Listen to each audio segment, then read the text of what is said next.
औरत का फैसला। नैतिक मूल्यों से ये कहानी भले ही आपको इंसाफ करती ना दिखे, लेकिन जिम्मेदारियों की नजर से देखेंगे तो शायद कुछ समझ में आए।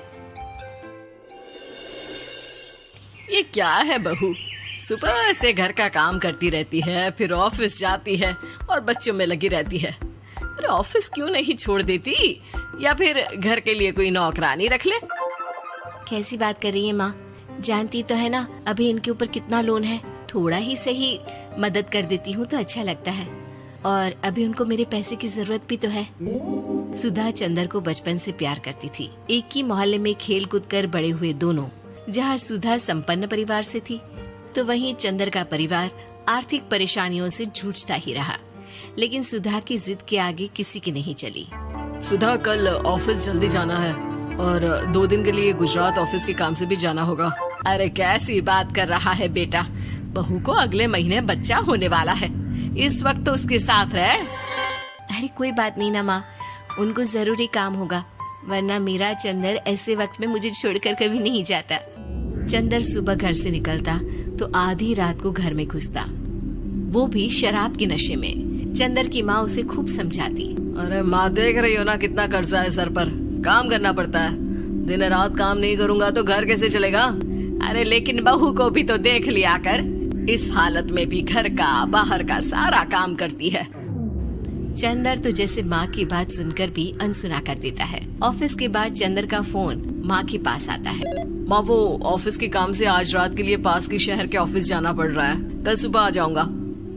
सुधा रात को कमरे में सो रही होती है कि उसके पेट में दर्द होता है। सुधा चंदर को वीडियो कॉल करती है। इनको फोन कर लो, शायद कुछ आराम मिले। लेकिन 10 बार फोन करने पर भी वो सुधा का फोन नहीं उठाता। ऑफिस के काम से गए हैं, हो सकता है बिजी हो। कितनी मेहनत कर रहे हैं हम लोगों के लिए। सुधा सो तो जाती है, लेकिन अकेले उसे कमरे में डर लगता है। अगले रोज चंदर घर आता है, जहाँ सुधा ऑफिस जाने के लिए तैयार हो रही थी। तुम आज भी ऑफिस जाओगे? कल रात भर तो ड्यूटी की है, थक जाओगे, छुट्टी ले लो ना। अरे नहीं नहीं, कैसी बात कर रही हो, ये तो पॉसिबल ही नहीं है। अच्छा रुको, मैं जल्दी से तुम्हारा खाना और नाश्ता बना देती हूँ। बेचारी सुधा ऑफिस जाना छोड़कर लग जाती है पति के लिए खाना बनाने, उसके कपड़े प्रेस करने और जरूरत का सामान मुहैया कराने के लिए।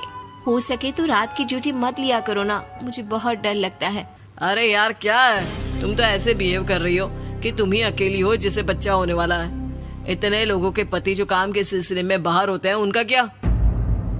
सुधा को चंदर के मुंह से ये बातें अजीब लगती है। अरे हुआ क्या है तुमको? पहले तो तुम मेरा कितना ख्याल रखते थे, मेरे पास रहते थे, मेरी दवा से लेकर खाने पीने तक का सारा ख्याल। और अब इस बार तो तुम एक दफा भी मेरे साथ डॉक्टर के पास नहीं आए, क्यों? अरे पागल हो गई हो क्या? पागल वाली बात कर रही हो।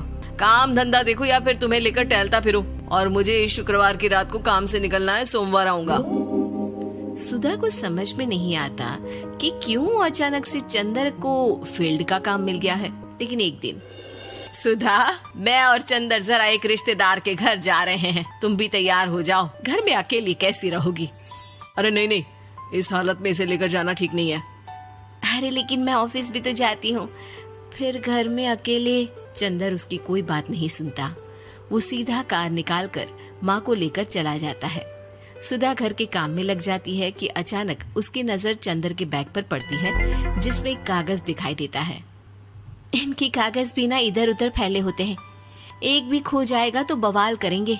लेकिन जैसे ही सुधा वो कागज खोलकर देखती है तो वो सदमे में आ जाती है। दरअसल वो कागज नहीं, बल्कि चंदर और उसके ऑफिस में काम करने वाली लड़की चांदनी की गोवा की टिकट होती है। सुधा चंदर के बैग को खोलकर देखती है तो उसे होटल के बिल से लेकर महंगे गिफ्ट्स और दूसरे शहरों के टिकट मिलते हैं। सुधा को समझते देर नहीं लगती कि उसका पति किसी और लड़की के साथ है। चंदर के आने पर सुधा उससे बात करती है। अरे नहीं नहीं, ऐसा कुछ नहीं है, तुमको गलत फहमी हो गई है। लेकिन जब सुधा के सवाल तीखे हो जाते हैं तो चंदर को अपनी गलती माननी पड़ती है और वो सुधा से माफी मांग लेता है। सुधा फैसला कर लेती है कि वो चंदर को छोड़ देगी। बच्चे और सामान को लेकर वो घर से निकल ही रही होती है कि सास उसे रोकती है। कहाँ जाएगी बेटा, रुक जा। चंदर को सुधा का जाना खल नहीं रहा था। वो झूठे मुंह भी उसे रोकने की कोशिश ही नहीं कर रहा था। सुधा चंदर को देखती है और मायके चली जाती है। मायके में माँ कहती है, अरे ऐसे कैसे घर छोड़कर आ गई? कौन सा चंदर तुझे छोड़ रहा था? माफी तो मांग ली थी ना। देखो बेटा, बेटी डोली में जाती है और अर्थी में ही निकलती है। पर पापा, मेरा आत्मसम्मान, उसका क्या? आपने मुझे पढ़ाया लिखाया है, इस लायक बनाया कि मैं खुद का खर्चा उठा सकूं, बेटी को पढ़ा सकूं, एक अच्छा जीवन पाऊं। अरे लेकिन पति की जरूरत तो होती है ना सुधा दीदी, और अगर आपको नहीं है तो इस बच्ची का सोचो जो अपने पिता से इस कदर जुड़ी है। आने वाले बच्चे की सोचो जिसके आने से पहले ही आपने पिता का प्यार से दूर करने की सोच ली। सुधा फोन देखती है लेकिन चंदर का कोई कॉल नहीं होता। वो समझ नहीं पाती कि अपने आत्मसम्मान के बारे में सोचे या बच्चों के बारे में। मम्मी, हम नाना नानी के घर से दादी और पापा के पास कब जाएंगे? नहीं जाएंगे बेटा, अब यहीं रहेंगे। नहीं मम्मी, मैं पापा के पास जाऊंगी, मुझे दादी के साथ रहना है।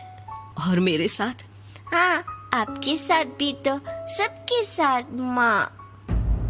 देखो सुधा दीदी, आपके सर पर पिता का साया होना जरूरी होता है। अपने घमंड के लिए पिता और बेटी को अलग मत करो। सुधा अब सामान उठाकर अपने ससुराल जाने लगती है, लेकिन मन में सवाल रह जाता है कि जिसे दुनिया घमंड समझ रही है वो उसका आत्मसम्मान था। चंदन ने माफी जरूर मांग ली, लेकिन कभी ये एहसास नहीं दिलाया कि वो सिर्फ उसी का है।